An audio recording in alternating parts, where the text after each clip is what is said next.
Pour clore définitivement l'étude des 8 premiers chapitres de Familia Romana auxquels vous êtes venus victorieusement à bout, nous vous avons concocté un petit compendium grammaticum, un résumé de toute la grammaire traitée dans ces 8 chapitres, ce compendium constituant la quintessence, en quelque sorte, de tout ce qui est étudié dans le premier niveau, le gradus primus.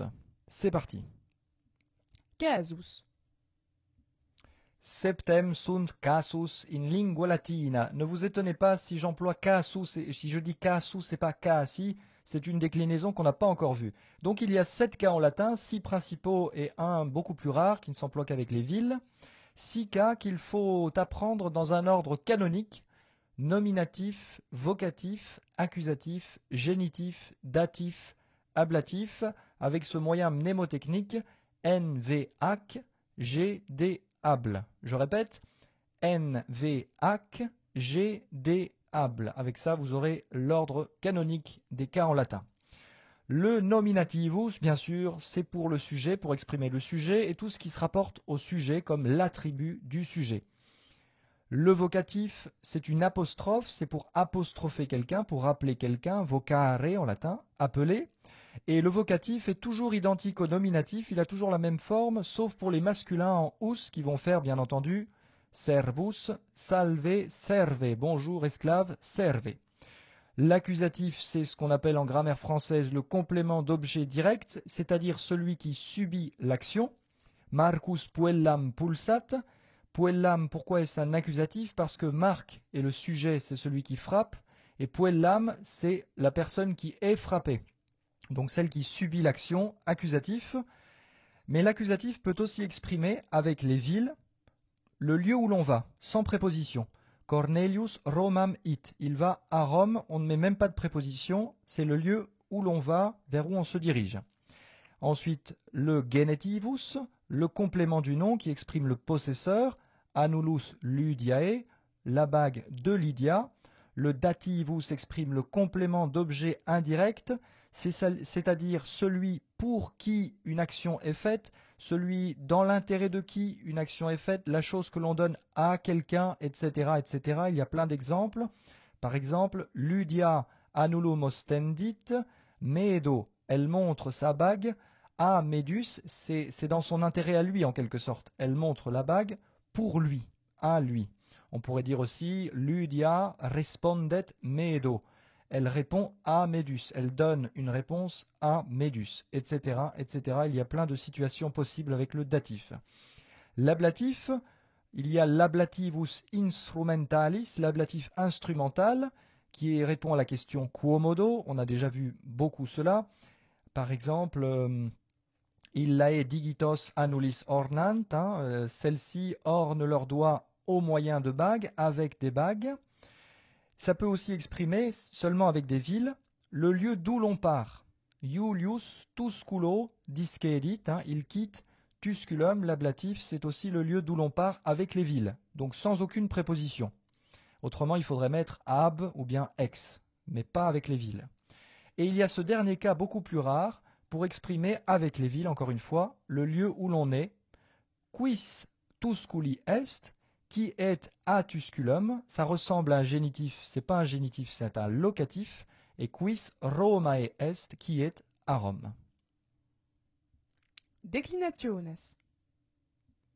Les fameux tableaux de déclinaison que vous avez sans doute dû subir quand vous étiez au collège ou au lycée si vous avez fait du latin.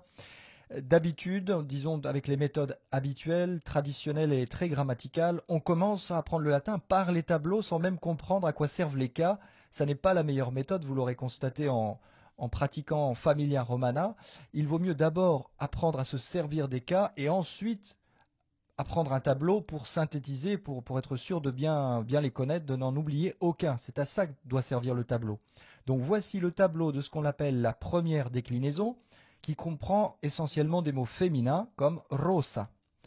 À retenir surtout le rosa de l'ablatif au singulier, vous voyez qu'il est long, on dit rosa. Rosa, ablatif, donc long. Secunda declinatio masculina. Alors la deuxième déclinaison est masculine et neutre. Voici le modèle masculin. Il y a dominus, Donc vous vous souvenez le vocatif qui est différent dans ce cas-là, donc on dit dominus, dominer. Et il y a aussi un autre modèle, il y a certains mots qui au lieu de faire us vont faire r.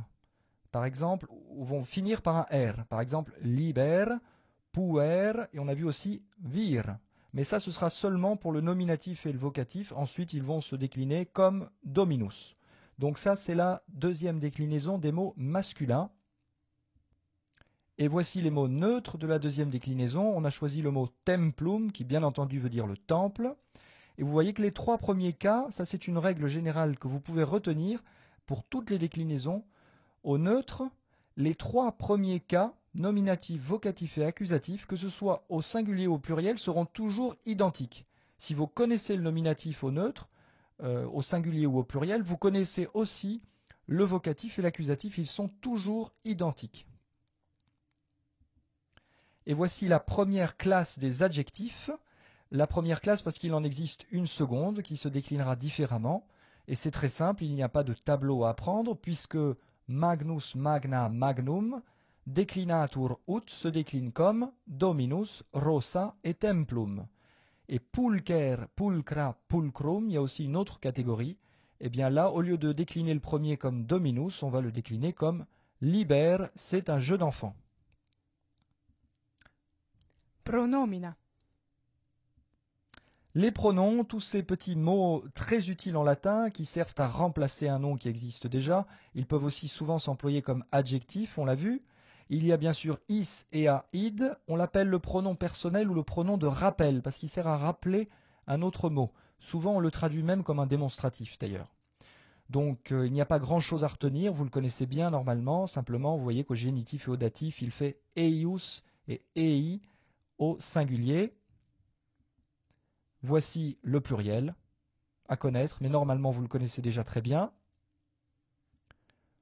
Pronomina demonstrativa, les deux pronoms démonstratifs de proximité et d'éloignement, hic et ille. Que faut-il retenir? Surtout la différence entre le hoc bref et le hoc long, vous voyez, il est long à l'ablatif, et attention à ce illud au neutre également. Le pluriel des démonstratifs, le pronom relatif qui, quae, quod, et le pronom interrogatif quis, quae, quid. On s'est déjà beaucoup appesanti sur la différence entre les deux, normalement ça doit être clair. Donc voici le tableau complet, au singulier,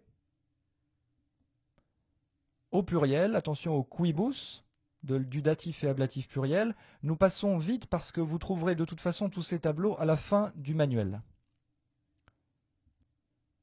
Et le cas particulier de l'adjectif interrogatif qui se décline exactement comme le pronom relatif, hein, c'est qui, quae, quod, et on a accolé à cet adjectif interrogatif un nom puisque c'est un adjectif, donc il accompagne toujours un nom, mais ça vous le savez par cœur. Les formes au pluriel. Verba. Les fameuses 5 familles, quinque sunt familiae verborum, in lingua latina, 5 familles, qu'on va à nouveau bien analyser. Il y a 3 familles qui se ressemblent beaucoup, la première, la deuxième et la quatrième. Pourquoi? Parce que si vous regardez par exemple l'impératif, eh bien vous voyez que la voyelle est toujours forte, elle est longue. On va dire porta, portate, vide, videte, et pour la quatrième, audi, audite. La voyelle est longue parce que on dit que ces 3 familles ont un radical vocalique, c'est-à-dire que la voyelle est incluse dans le radical. Elle est donc forte. Alors que la troisième et la troisième mixte, qu'on appelle aussi la troisième bis, ont un radical consonantique, c'est-à-dire qu'elles n'ont pas de voyelle à la fin de leur radical. Donc la voyelle qu'on rajoute est faible. Par exemple, on dit pone, ponite. On ne dit pas ponite. Pone, ponite. Et même chose pour la troisième mixte. Aspique, aspicite. C'est bref, donc on n'accentue pas la voyelle. Et vous connaissez aussi la troisième mixte qu'on a vue au chapitre 8. Donc elle emprunte, à l'indicatif, elle emprunte ses formes à la quatrième. Aspicit, aspiciunt, ça ressemble à audit, audiunt. Pourtant, c'est en fait plutôt une troisième, puisque son impératif ressemble à un impératif de troisième, aspice, aspicite, exactement comme pone, ponite.